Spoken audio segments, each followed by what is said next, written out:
মসজিদের মেম্বার থেকে যখন আমরা কোরআন এবং সুন্নাহর আলোকে নীতি নৈতিকতার কথা বলার চেষ্টা করি, অনেক সময় আমরা মেম্বার থেকে স্বাধীনভাবে কথা বলতে পারি না। এই ব্যাপারে মাননীয় প্রধানমন্ত্রী আপনার দৃষ্টি আকর্ষণ করতে চাই। আমাদের ইমাম সাহেবরা, খতিব সাহেবরা যেন স্বাধীনভাবে কথা বলতে পারেন, সে বিষয়ে মেহেরবানি করে যদি আপনি ব্যাপারটি দেখুন। এবং এখানে মাননীয় ধর্মমন্ত্রী আছেন, তারও আমি দৃষ্টি আকর্ষণ করছি। মসজিদ কেবল 5 ওয়াক্ত নামাজের জন্য নয়, মসজিদ হলো একটা জীবন্ত মসজিদ। মসজিদে নববীর ইতিহাস যদি আমরা দেখি, তাহলে দেখব মসজিদে নববী থেকে রাসূল সাল্লাল্লাহু আলাইহি সাল্লাম অনেক কার্যক্রম হাতে নিয়েছেন।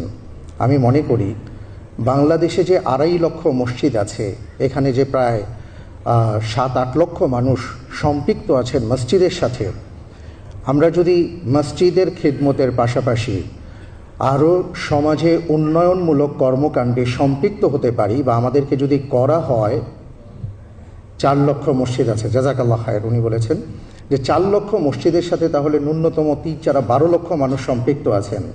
এই 12 লক্ষ মানুষকে যদি সমাজের উন্নয়নমূলক কর্মকাণ্ডের সাথে আরও বেশি সম্পৃক্ত করা যায়, আমরা তাহলে দেশকে আরও কিছু ভালো কিছু দিতে পারবো ইনশাআল্লাহ।